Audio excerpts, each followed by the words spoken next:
Wow, man, that surely changes everything.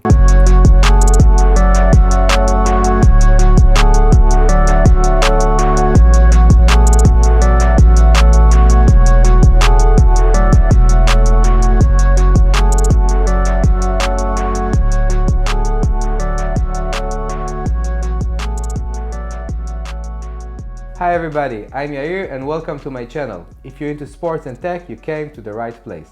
Last week, Garmin dropped a bomb and released their highly anticipated mid and high-end tier Forerunner lineup. The Forerunner 245 was a bestseller and many athletes loved it and its features. But since I do triathlons, I was sure that I'm going to order a more premium option like the Forerunner 255. But then I discovered that Garmin's take on the Forerunner 255 is totally different than what everyone expected. In the past few days, I've tested this surprising training tool in various activities and health monitoring. For the full results and discussion, you may click on the chapters down below and skip to the part that interests you the most. We'll start with some specs. The Forerunner 255 comes in two sizes. The smaller size version marked as S and the regular version, which is just called the Forerunner 255. You can also choose music or non-music variant. The price difference is $50 US, $350 versus $400 for the music version. You have several colors to choose from. If you'll choose the music variant, it will be either black or white, as the one you see here. For the non-music variant, you can choose between gray or kind of cool-looking dark blue. By the way, the S version, which is targeted to a more feminine audience, has a pink and some powder gray color. It weighs about 49 grams and you don't really feel it on your wrist. It's not as light as the Forerunner 55 or the Chorus Space 2, but it's definitely not a heavy watch. The watch band is an industry standard 22mm quick release, so you'll be able to find many alternative watch bands out there. The Forerunner 255 has a 46mm diameter screen and 1.3 inches of transflective display that is visible in any weather conditions. The smaller model comes in 41mm diameter. The resolution is 260 by 260 pixels and you'll definitely notice a crispier display than previous models. The claimed battery life is 14 days of smartwatch mode and up to 30 hours of GPS time. Since you have a multi-band GPS, yes, a multi-band GPS, unheard of at this price point, you can turn it on, but you'll pay some extra in battery life. All the system on plus music should hold up to 6.5 hours, which is more than enough for most people. The Forerunner 255 has a water rating of 5 ATM, so you can swim with it anywhere and immerse it in water, just don't go scuba diving with it. It doesn't have a touchscreen, but it has the familiar 5-button layout of Garmin. It probably has a new processor since it's very snappy and responsive. It also has 4 GB of memory to store all of your music, apps and widgets. It's not a lot compared to higher-end models, but for me it's plenty enough for some podcast episodes and playlists from Spotify. The watch has the latest Elevate 4 optical heart rate sensor by Garmin that we'll put to the test later on, and a blood oxygen monitor, a barometric altimeter, a compass, a gyroscope, an accelerometer, a thermometer, and of course, GPS sensor with dual band frequency. The smartwatch features include incoming calls and messages that you cannot reply to unless you're an Android user, daily step tracker, sleep tracking, weather forecast, calendar meeting sync, and live track and distress button, as long as you have your phone with you, music control for your phone, and if you have the music model like me, also an offline music storage and support for music providers such as Spotify, Amazon Music, and more. For the first time at this price point, the Forerunner 255 also supports Garmin Pay for contactless payments. The sport profile selection is insane. It includes all types of runs, outdoor and indoor bike, open water and pool swimming, strength, winter and water sports, yoga, Pilates, and for the first time triathlon and multi-sport. I will surely test it out in my next race. Unfortunately, you don't get golf. That's my sad face. Just kidding, I wish I would know how to play golf. The Forerunner 255 also supports Garmin training plans and you can download your training plan directly from the app. The watch also is fully compatible with Garmin Connect IQ, which is the app store of Garmin, where you can download apps, data fields and watch faces to your watch. For the first time, you can also download apps directly from the watch. I've downloaded the Stride Footpod app and also Komoot for navigation purposes. Another neat feature is a daily suggested workout. You can get suggestions from the watch for running and cycling based on various physical metrics. Now it also adjusts the suggestion if you set an upcoming event in your training calendar. A quick notice: if you find this video helpful, don't be shy and hit the like button. Also consider subscribing, it means a lot to me and I will appreciate it. With the new Forerunner lineup, Garmin have introduced the morning report, which is fully customizable. What it basically does is greeting you each morning with data about your sleep and what is expecting you during the day. You can also customize the settings of each activity directly from the Connect app. This feature was first introduced in the Fenix 7.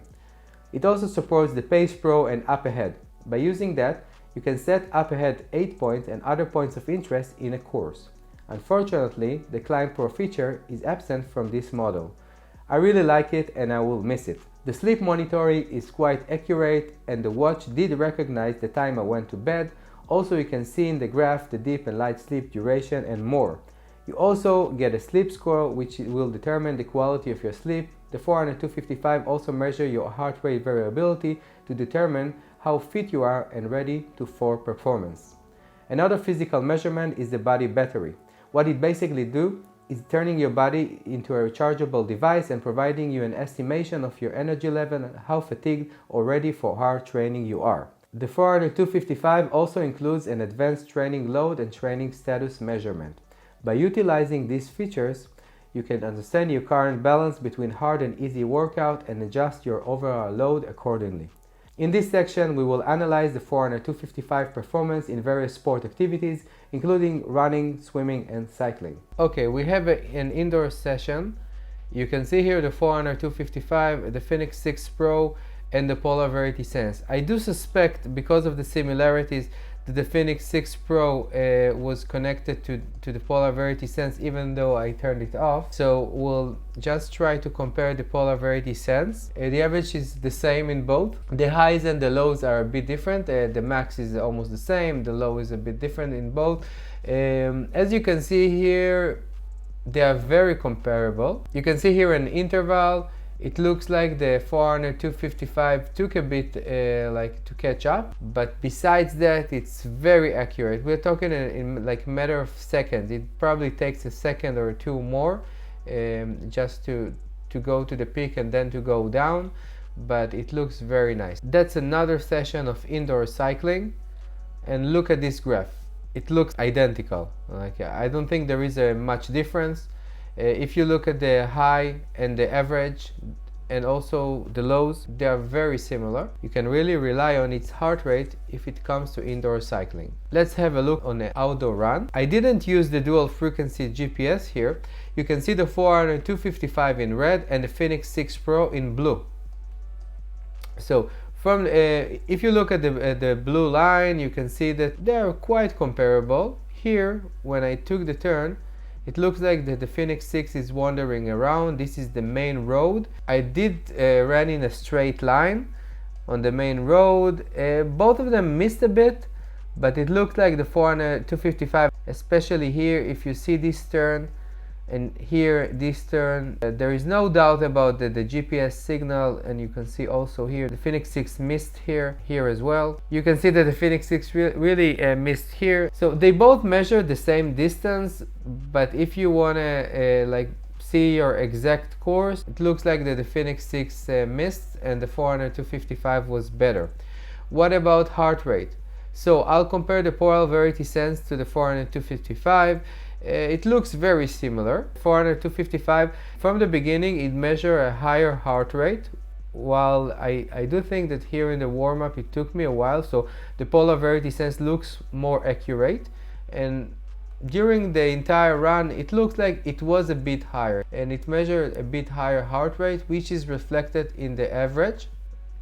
But in general, it did a good job. Let's look at another run. In this case, I was using a dual frequency GPS. So let's see the difference. You have the Fenix 6 Pro in red and the Forerunner 255 in blue. I think here the dual frequency GPS really shines. You can see that the Fenix 6 did struggle. This area is you have a lot of houses and a lot of trees. I do understand why the Fenix 6 did struggle, but look how accurate it is here. In the end of the road here, I did a left turn and I moved to the other side of the road, and see how accurate it is. There is a sidewalk here.